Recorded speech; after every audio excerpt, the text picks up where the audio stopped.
AA is not allied with any sect, denomination, politics, organization, or institution, does not wish to engage in any controversy, neither endorses nor opposes any causes. Our primary purpose is to stay sober and help other alcoholics to achieve sobriety. Please join me in the serenity prayer. God, grant me the serenity to accept the things I cannot change, the courage to change the things I can, and the wisdom to know the difference. Our group has chips to mark our sober time: 24 hours, 1 month, 60 days, 90 days, 6 months, 9 months, 18 months, and yearly. Are there any anniversary today? I'm Larry. I'm an alcoholic for 4 years. All right.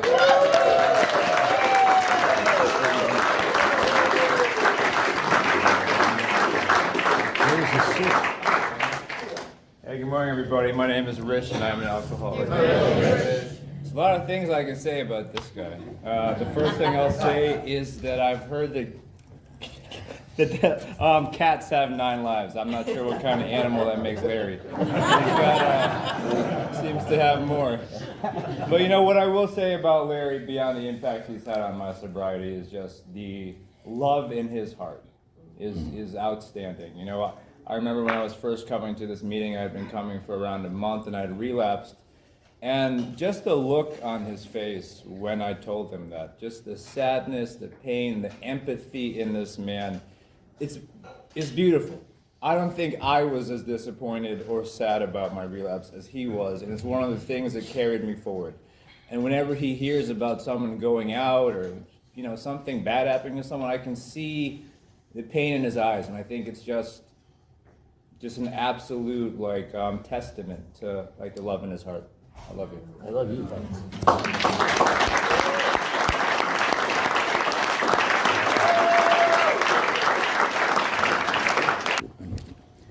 This is an open meeting of Alcoholics Anonymous. We are glad you are all here, especially newcomers, in keeping with our third tradition, which states the only requirement for membership is a desire to stop drinking. We ask that all who participate confine their discussion to their problem with alcohol. Also, it is suggested to limit your sharing so that everyone who wants to share has the opportunity. So today our speakers, Mr. Larry.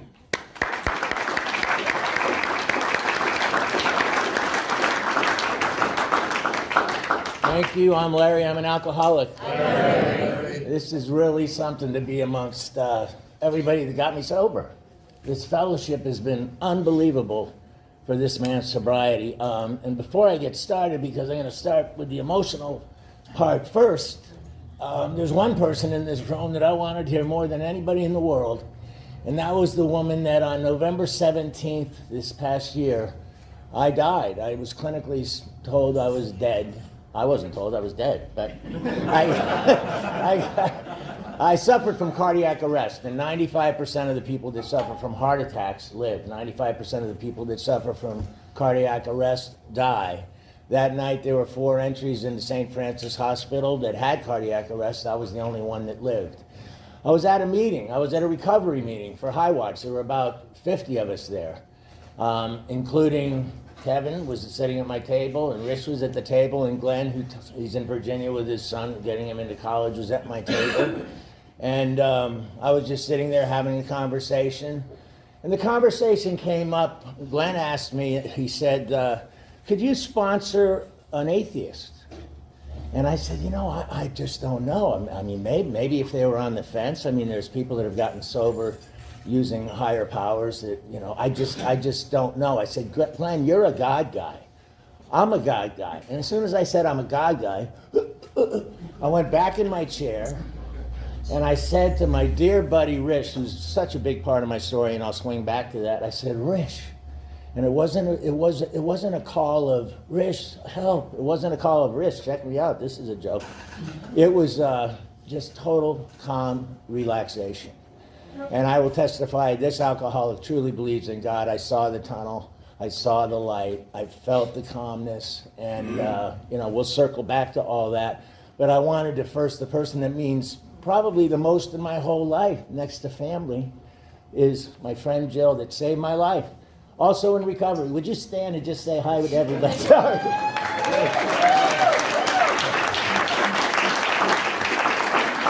And she drove quite some way to be here.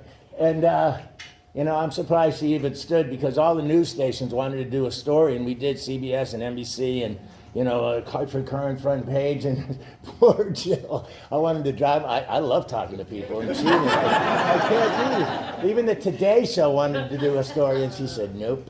But I love her to death, and thank God, because I wouldn't be here without her. She was the only one that knew CPR in the entire room.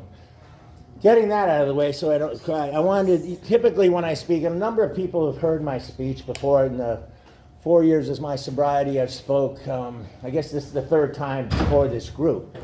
And the reason for the tie and the shirt and whatnot is that the tradition of AA back in the olden days, I was hoping Greg would be here because last time I spoke he was nodding his head, that the people, if they spoke to their home group, they wore a tie and a shirt. Anyway, that's why we're in our ties. I also, some of you have seen these pictures before of me when I first entered sobriety. I was in a wheelchair. I weighed 130 pounds. That was 4 years ago. I'm going to pass this around. The reason why I do that is for people that are questioning whether they can make it in recovery and through Alcoholics Anonymous. I'm the living proof that that happens. I'm a miracle that I'm not dead. I should have been dead back then. And I lived. And there's another picture that I'll also talk about where I suffered 58 days in ICU without being able to talk to somebody from COVID and made my way through that, all because of the grace of God and this fellowship.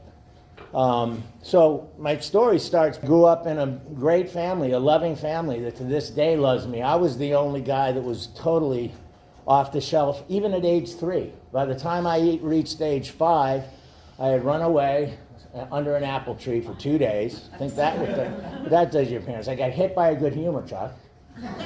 And this is the highlight. I climbed up in 1960. I climbed up the Wienermobile, Oscar Mayer Wienermobile, and fell into the Wiener with thousands of Wiener whistles. And the fire department had to get me out of the Wiener whistle, out of the Wiener. The funny thing is that last night, my dear friend Sandy sends me this email. And I used to say people under the age of 50 won't know what the Wienermobile is. But Sandy sends me this note last night. The new souped-up version of the Wienermobile is going to be at Big Y in Avon and Simsbury today. So I know where I'll be. I'm not quite as excited about that as getting my 4-year coin, but it really jazzes me, Anyway, I was just, as a kid, just a nutcase. And I was born with an eye that was totally crossed in one way. And I had to wear a patch on this eye 6 hours a day. And because I was so hyperactive and ADHD and all that stuff, my parents put me on a leash. And it was at a time when it wasn't, Cinderella or Dora the Explorer on the thing. It was a dog leash. So, as a kid walking down the street with a patch on my eye on a dog leash, I kind of felt out of place anyway. And I think that a lot of my alcoholism, I was told once there's 2 types of alcoholic. There's the acute alcoholic and there's the chronic alcoholic. The acute alcoholic is the alcoholic that starts drinking, then moderately, then excessively, then just ridiculously is drinking out of control, and hence either gets help or he dies. The chronic alcoholic is the alcoholic who, I believe, it's genetic. I was born this way as an alcoholic. I believe that because so many of the symptoms, once I dug into the program, and in particular step 4, where you're going through your defects and the level of defects that you have and whatnot, so many of those defects I was doing as a kid. As a kid, my dad and my mom were loving as could be. They sent me to tutors. They did everything they could to help me, but I just wasn't there for them. My dad was, in addition to being, he was an executive of one of the insurance companies here in town, And he was a pro baseball player. And my brother was an exceptional athlete. My dad had a 4-year ride to Syracuse and then Colgate, and then went on to play pro ball. My brother still holds the record at Simsbury High at 41 points for a game. And I had no athletic ability at all. So coming up the ladder, everybody was waiting. When's the next reel coming up the ladder? Oh, there he is. And I was a grunt. You know, I wasn't a good player. I was aggressive and whatnot, but there wasn't a whole lot not a whole lot of talent in the sports area. And consequently, when they'd be downstairs, you know, watching the games and whatnot, I'd pretend to be watching the games, and then I'd go upstairs and I'd play with my cars and my soldiers and whatnot. And some of the tendencies talk about the big boss syndrome they talk about in Alcoholics Anonymous and creating, you know, your own stage and you're the director. I was doing that when I was 5 years old. I was the general with all the soldiers. I was the mayor of the town. And consequently, those behavior patterns really never stopped. I created my own world in my career where I left from leaving here. And so we'll fast forward now, and I want to get through this quickly because the most important message that I want to get through today is when I rolled into the room, literally in a wheelchair, and how I got here to this day. So I'm going to go through the Drunkalog relatively quickly. So at about age 9, that was the first I started drinking alcohol. And it felt good. It felt real good. And I could blame, on August 24th, 1968, my sober date, I went to Jimi Hendrix concert. And I could blame him on my sobriety issues, but because that was that first time I drank a bottle of Romalar and had the half a thing of tequila and 5 Dramamine, and my buddy's dad was captain of the police department there, so he brought us up front row. And I was in the orchestra pit seeing Jimi Hendrix, and I came home that night, and my mom says, "Oh, Larry, we went to Simsbury Summer Theater tonight. You really should try getting involved in theater." And I'm thinking, I just saw Jimi Hendrix, and you're telling me to get involved in theater? Turns out that's the profession that I went into, and I've been in show business some 50 years now, and a card-carrying member of all the unions since '77. So I was bad. As a 14-year-older, I ran away on my brother's Ducati motorcycle that you could start with a nail. Ran away for 2 weeks, crashed my car into a house, ran a car off a cliff, drowned. And those were times where I knew that there was some kind of God, but I wasn't quite sure. And I'm a Christian, and have been member of the Congregational Church since I was 14. It was the first time I spoke to that church. But you know, and so much of my sobriety has a lot more to do with that and the people that I surround myself with, whatever their faith may be. So at Avon Old Farms, I couldn't go to Avon Old Farms. They tried to get me into Avon Old Farms, and I got arrested at the Scarlet Dragon in Manchester for drinking at age 14. And my dad only hit me once in my life, and that's because I was in the police station doing this. And the chief of police comes in and goes, "You know, your son." And I walked out of there, boom, and he was a captain in the Marines. That sucker hurt. But and you know, the greatest parents in the world. They loved me, and my brother and sister loved me. So they had to get rid of me, basically. So they sent me to a military reform-esque school in Pennsylvania because they couldn't get into Avon Old Farms. And they weren't rich by any means, but just upper class, just at about that level, salaried executive for an insurance company. And that place that I went to in Pennsylvania gave me straight A's. So I was able to get into Avon Old Farms the second half of my freshman year. It was there that they had courses in the performing arts, and I just took to that beyond belief. And I was on a scholarship, and it wasn't for athletics. I can't even say the word. It was dishwasher. I was a dishwasher. So how did that feel when I'm serving grub to the guys that drive Ferraris and the students at Avon Old Farms? I always felt that I was out of place. I felt like I could pretend to be anybody. I always tried to find who was the most popular, hang around with that person, and then pretend to be part of that whole deal. I was a good pretender, but never felt right inside. But I had that one drink, and boom, there we go. I can act, boom. I can talk to girls, boom. I can do business, whatever it might be. So from Avon Old Farms, I got the bug there, and the teacher there was a Broadway actor and was performing at the Triangle Playhouse in Farmington. So my first paying gig was at the Triangle Playhouse in Farmington as an extra in the show South Pacific while I was doing the lead at Avon Old Farms. They cross-pollinated with Miss Porter's. And so I discovered girls big time, and drugs, and rock and roll. So it was really sex, drugs, and rock and roll. From there, I went to Becker College in Massachusetts, which Glenn, my dear buddy that was at the night that I died, said to me, you know, your college doesn't exist anymore. So my college doesn't exist anymore. Then I went to the Academy of Dramatic Arts. Right out of Academy of Dramatic Arts, I got real, I guess you could say lucky, but did soap operas, nighttime TV, commercials, modeling, and had a good run, but was drinking and drugging pretty much through all of it. I got fired from Days of Our Lives because I was shaking. I told them that I had familiar palsy because I knew that that was a disease that you shook.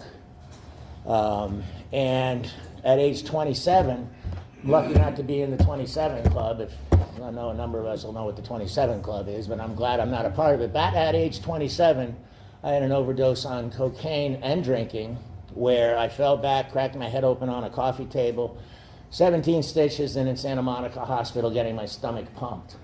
Bad shape. I had the sense then to give up drugs, and I did every drug under the sun except for heroin. It would take 5 minutes just to list them. But I always accompanied those drugs with alcohol. And the alcohol for me, it was the answer. It wasn't a problem. Alcohol was not the problem. Alcohol was the solution. And when I go through my sobriety stages, I think back that I'm so happy for this program. Because this program, I have cousins, one's 50 years sober, and my mom passed away August 4 years ago. And when I went to the funeral, I thought I was looking good. I went and I got a suit with a 31 waist. I'm a 38 waist now. And at the eulogy, I nearly fell off when I was giving my testimony to my mom. And all the cousins, it was probably 200 people there. All the cousins, my sister, my brother, my sister looks in my eyes, and she said to me the day after my mom's funeral, we were at my sister's house, and she comes up to my shoulders and she says, Larry, you're going to die. And we had already talked about my drinking problem. And I said to her, I'll give it up, but not now. But that was the big seed that was planted. Although people were telling me all the time I was drinking too much, except the people, I've been in Vegas for 40 years. So the people in Vegas, nobody in my world, my created, unreal, superficial world ever told me I was drinking too much. I wore my drinking as a badge of honor because I didn't play tennis, I didn't golf, but when people or business came to Las Vegas, I could outdrink them. And then at the end of the night, hey, I love you, man. You too. Sign here. And so I was great at drinking, and it was fun. I had a ball for a long time. So it was until, I'm going to say 2016, I was in a world that wasn't real. It was superficial. Even when I prayed, I was praying for me. I never prayed for God's will. It was always, me, God, God, God, God. So he was in my life by saving me a number of times. I was never in his path. So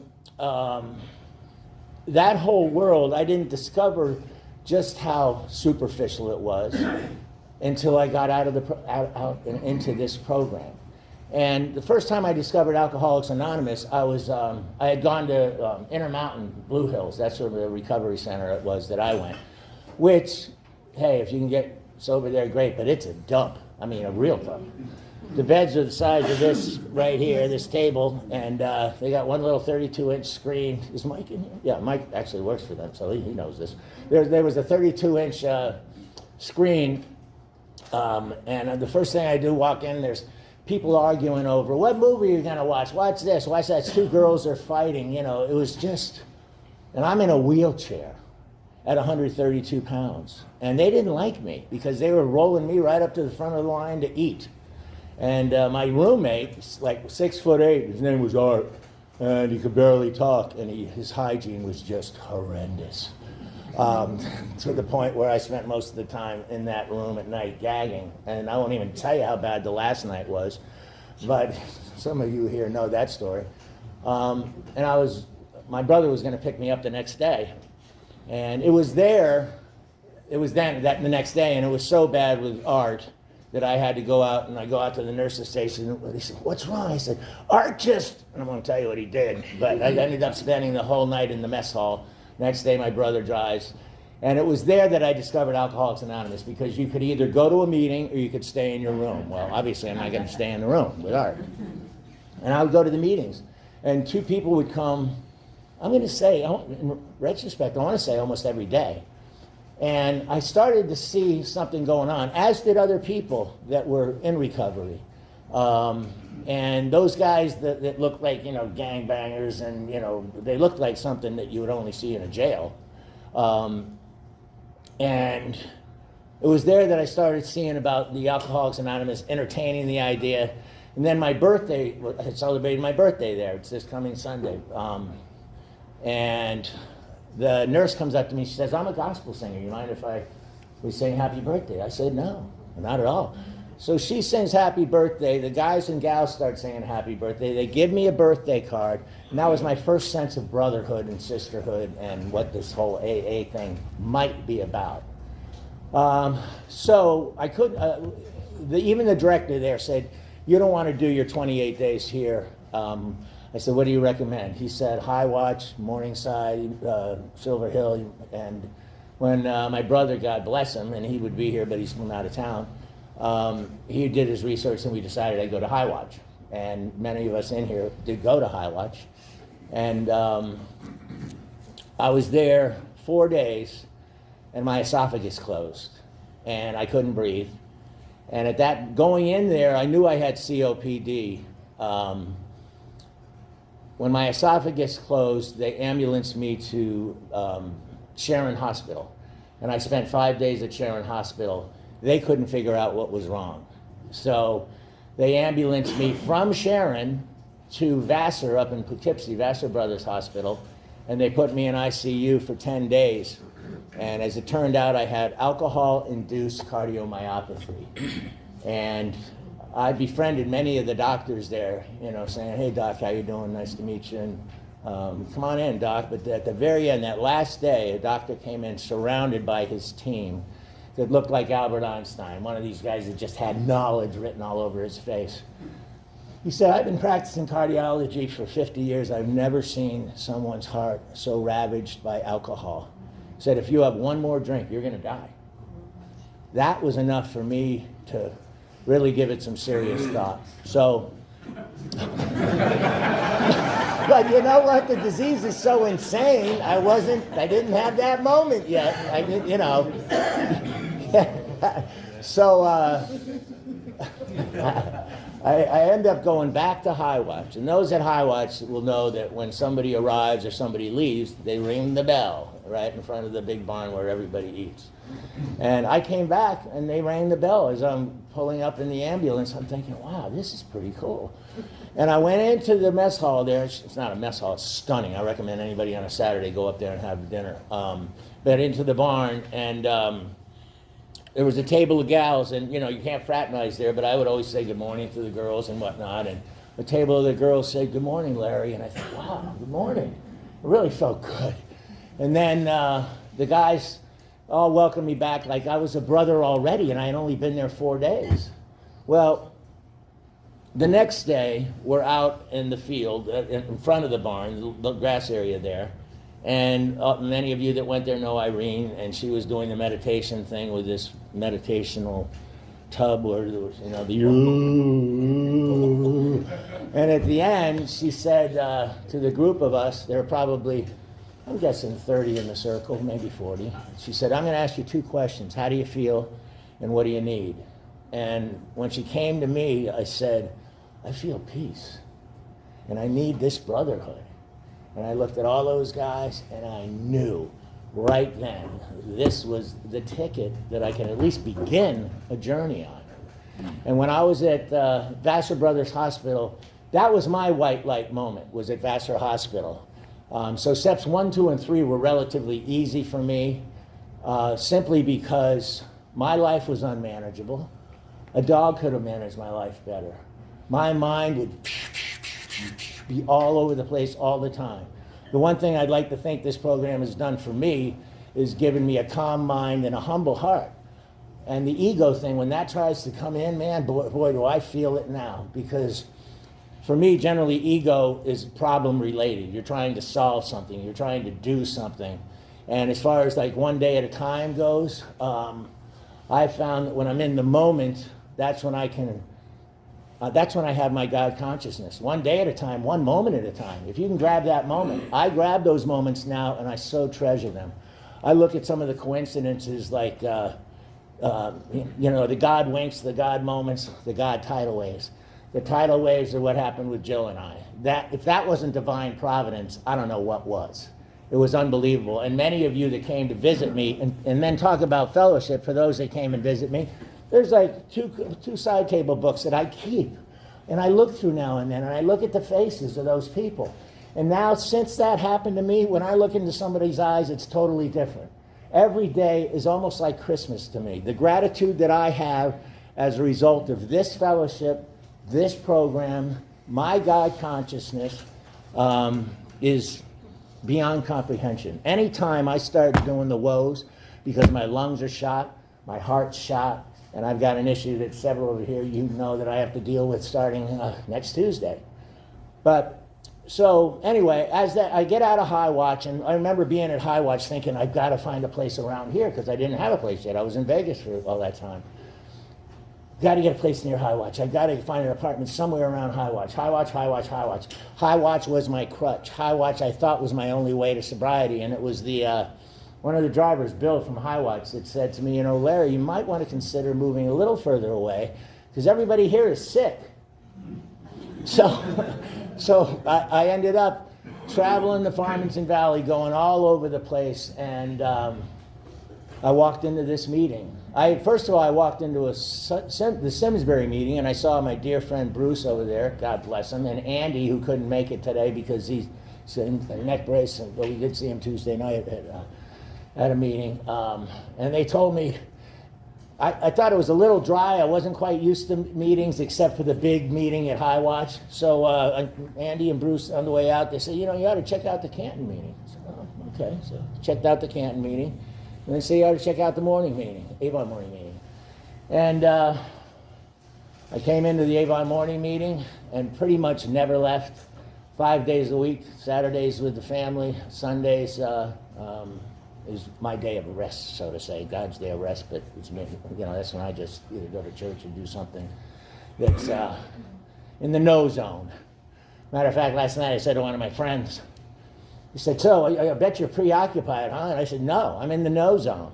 And a text. I had to text him back. I had to call him and say, I hope you know what the no zone means. It's not like I'm saying no. The no zone is that moment where there's just nothing. There's just nothing. And as much as I thought about prepping and all this for this, I just let it go, man. That statement, there's something to be said for let go, which I did. So I walk into the Avon morning meeting, and I see this chairman talking. I thought he was an Italian guy. And he gives me a wet, juicy kiss. And and I thought, wow, I was married to an Italian 15 years. I loved her. I screwed up. Now we're best of friends. I made my amends with her. She's a sweetheart, lives out in California. I was married twice, by the way. I say 30 years, but there were two 15-year runs. So it was that wet, juicy kiss that made me think out of the gates, this could work. And then I started hearing people. I'm not, no, I all the respect in the world for gay people, but I'm not gay. So it was there that I really started feeling a synergy. And as time went on, man, this group was just took me. God, when I say I didn't have to surrender, and that I had that moment of this, in the hospital, they gave me at that time a 10% chance of living. And when I prayed, I didn't pray well, please make me better, please make me better. I prayed for the doctors, that these people are blessed. If it's your will to save me, please save me. I was able to at least know that. And when that doctor tapped on my shoulder that first time and said, okay, I said, okay, what? He says, you're done. I said, I'm done? So that was my little white light moment where I knew there was something a whole lot bigger than me that was going to lift me out of this. But I didn't have a path. This was the path. The steps work. They absolutely work. Started working the steps. COVID happens. This room went to 6 people. We never closed. And I'm looking at one of my dear buddies from the trenches, I call them back then, because the world was in chaos. It was dark. It was miserable. The light shined every morning in this room. We all came in, just 6 of us, and we'd meet. And towards the end of COVID, or at least the spread of COVID, we would start emailing people saying, hey, we're disinfecting the rooms. Come back, come back. Because I respect Zoom big time. If you can get sober on Zoom, that's awesome. I got to look at somebody, hug somebody, cry with somebody. So the live meeting for me, that's when we really chopped wood. There wasn't a lot of BS conversation. My flowers died, or my meatloaf burned, or, it was all real. It was so real, you could taste it. And it gave me that thirst I wanted to find more God consciousness, the thirst, the thirst, the thirst. And I think whatever your higher power is, when you're capable of seeing when that gift comes your way and logging it. I mean, and not even the gratitude list, call it your God list, call it your higher power list, but those moments that, to me, that are coming from someplace totally out of this world, not the things that I enjoy, but the things that are enjoying from the heart, not from the outside, not a fancy car, not a nice dinner, but the emotion that this program has brought me has been unbelievable. So we're down to 6 people in COVID. Everybody starts to come back. I get COVID. March 13th, 2021. Fortunately, at that point, I remember David, my sponsor, had said, you got to give up smoking, man. You've got to. I was 3-pack-a-day guy and probably a liter every 2-day guy. And a lot of pot and a lot of other stuff, but putting that aside. So I gave up smoking. Thank God I did, because COVID attacked my lungs in the hospital. And that's where I was this guy on the respirator for 58 days. I couldn't talk to anybody. I could text, but I couldn't talk. I call it the core 4. The core 4 were my brother, my sister, David, and Rich. Those were the only 4 people that knew that was actually going on. Most of these visits and all this book that I referred to, that many of you came to see me, that was when I had the cardiac arrest. COVID, nobody could come. They were all in spacesuits, and I saw hell in hell's window. It was so bad. But what was interesting is the guy in the picture that you see that's 130 pounds and gaunt and no mind, no body, no spirit, that guy had a 30% chance of living. When I had COVID, they gave me a 10% chance of living. And the character in me from COVID was 10 times what it was when I first entered these rooms. Why? Because I had done the steps. I found a way to calm my mind. I found a way where my spirit that I lost was back. My mind that I lost was back. My body physically, I was still in pain. But the way I passed the time was to listen to pastors of all faiths and speaker meetings. And the only way I could converse with people was by texting, until at one point they gave us permission where these guys and my brother and the sister, they could talk to me. And I can remember saying to David, they told my brother to get my affairs in order, and to write an obituary. My brother said, start thinking about your obituary. And David said to me at the top of his lungs, you're not going to die. And I took that to heart, literally. And it was, that's where, and then coming back to all this, and of course with the cardiac arrest, those moments I'm so appreciative with. And I know consciously who my God is. And whoever that is, but for whoever that is for anybody else, it's so important to cultivate that, to realize, for me, I have to realize every single day, go back to that moment. You know, they say a day at a time, but a moment at a time. Because even a day at a time, you're thinking of what's ahead of you, what's behind you in that day. When you go into the moment, there's nothing. There's nothing except consciousness and intuitive thought and stuff that matters. And, you know, for me, that's what made all the difference in the world, is the God moments, the God winks, and the God tidal waves. And, you know, thank God for Jill once again, because I wouldn't be here. With that, I'll pass. Thank you.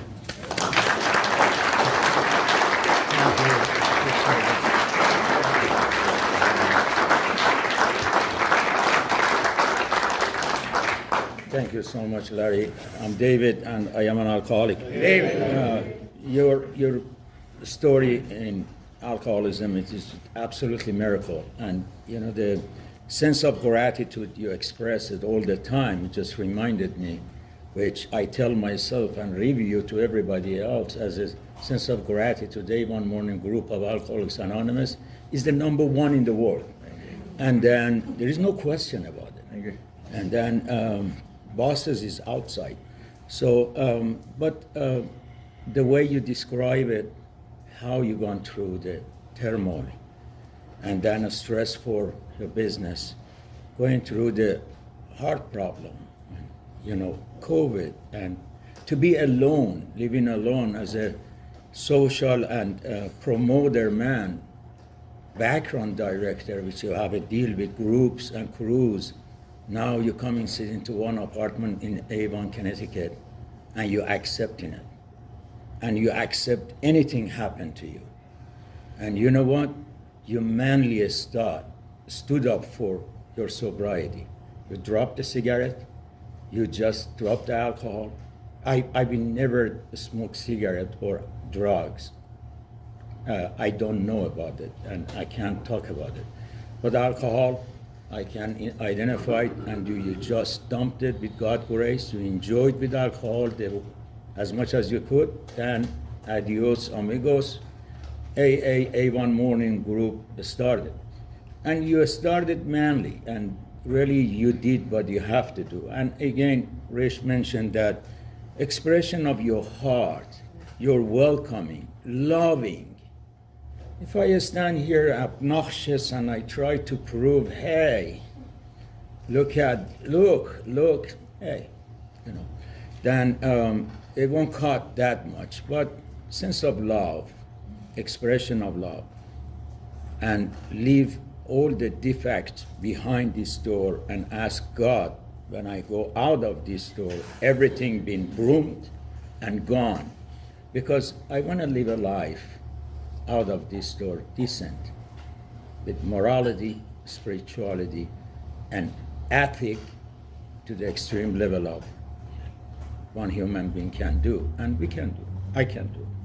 So then, with that, truly I appreciate your courtesy, your sign of miracle of God, and God is anonymous and does anonymous things, and when God doing with right hand, God left hand never notice.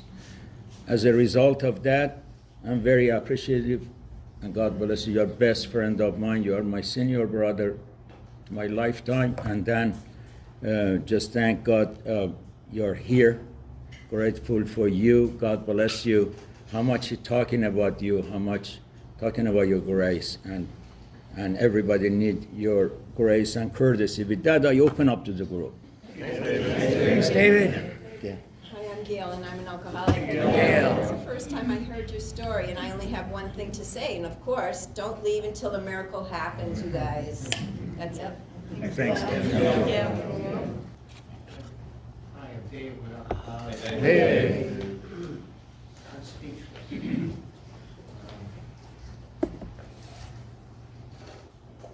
I want what you have.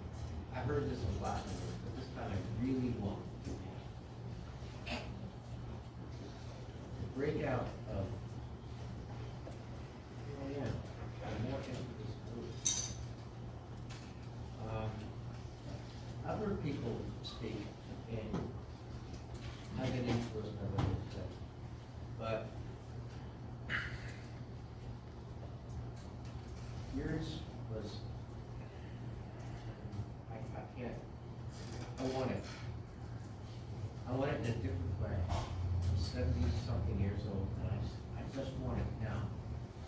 different way from the first time. And been in this group for a long time, but I don't think I've ever heard anything that's moving. That's what I just heard. I love you, man. Love you too, brother. And I love you, man, because you know what I feel? I feel the love from you. And I haven't felt that from other people. And I feel it in what you said, what you told us, what you said to everyone in this room. I want it. So thank you. Thanks, Thanks, David. David. Mark. Thanks, David. I'm Mark, alcoholic. Love you, Larry. We know that word awesome is sometimes overused, but for me, I've heard your story several times, and it's awesome. And I think also it's good that it's a group of drunks hearing you, because real world people wouldn't believe it. I mean, it's an amazing story, and I love your gratitude. I love your love for your higher power. And I know as a Christian brother that I am with you, your deep level of appreciation for the blessings you've been given. And you have such the powerful story. Other people should hear your story, because it's not all about alcohol, right? And like when Rich said it about your care for people and the pain that you have sometimes in your eyes. I remember visiting you that one time I came to see you, and here you are, this traumatic event that happened to you, and you're asking me how I am, and I was like, it's that kind of a thing. And the other thing that stands out to me always is that when you talked about meetings shutting down and whatnot, and I had withdrawn from the meetings, and it was you who called me and said, hey, we are, come on back, and so for that I'm always grateful. And I love the part of your story where your humbleness about your career, and when I first met you, I always said, hey, that guy looks like he belongs in Hollywood. And then I started Googling you, and I started looking at all these roles you had. I said, that's pretty cool, man. And he said, he is, because you kind of looked familiar to me, and I just thought that was really, I was envious of that life, man, because you and I are both drunks, but you had this really cool drunk life. Yeah, real cool. But I just love that about you, and I'm just so thrilled to know you. Thank you. Hi, Maureen, I'm an alcoholic. Maureen. Larry, I love you. I love you too. I've been holding back tears. I cried. Oh my God, your story is so amazing. I don't think I ever heard it fully, but and thank you so much for keeping us afloat during COVID and bringing me back, because you kept checking in with me, and I was home Zooming, and you kept trying to pull me back in, and I finally got back in here. And you talked about being a kid, and not fitting in. It's like we all relate to that. I really fit in. I didn't fit in anywhere. And then a month before I came to the rooms, I went to see my girlfriend was having a party, a celebration for her business, and she had a reader doing readings. It's like threw $20 down, and she draws a triangle, and she starts drawing these lines, and she says, "There's all these lines of support. There's a bright, radiant violet light all around you, this healing light all around you." And I didn't know what the hell she's talking about. And a month later, I started coming to the rooms, and the fellowship is like it's healing me. It's been a lot of healing.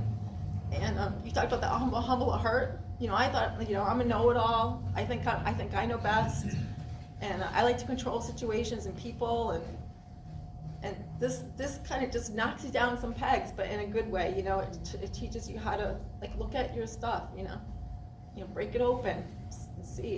And it does. It's very humbling, and it makes it makes you a more loving person. So you've been such a great asset to our #1 team in the world. So I'm so blessed to have you in my life. Thank you. Nick. Good morning, everyone. My name is Nick, permanent alcoholic. Nick. Thank you, Larry. The band that's playing between these 2 ears now is playing the Oscar Mayer Wiener song. I know it. It's love to bite, huh? About your story, it touched so many angles how this program works. You know, someone had asked you, can you help an atheist? And then it got me thinking that it doesn't matter, can you help? Knowing where the young lady jumped into action to perform CPR, it wasn't a question of who you were or what you were like. When you're in that position where I was also, I recognize that. You don't think of anything but just doing it. Just doing it, whatever. A skill that you have that maybe it's a skill, maybe it isn't. But that's what these rooms really show us and tell us, that we have the skill to help one another. Doesn't matter where you are. Fat kids, skinny kids, kids that climb a rock. You know? It wasn't bad playing. But, you know, that's the love we have in these rooms. And you see people come in a little shaky and weary and put in a little time and change your life around. It's proof that it works. Thank you this morning. Thanks, Terry. I am Terry. Hey, Terry. And thank you, David, for your service work today, and thank you, Larry, so much. I don't usually come during the week, but I had to come to see you. So I too almost died and was intubated, and boy, was that frustrating not being able to talk. I can't imagine how you felt, you know, because you really like talking.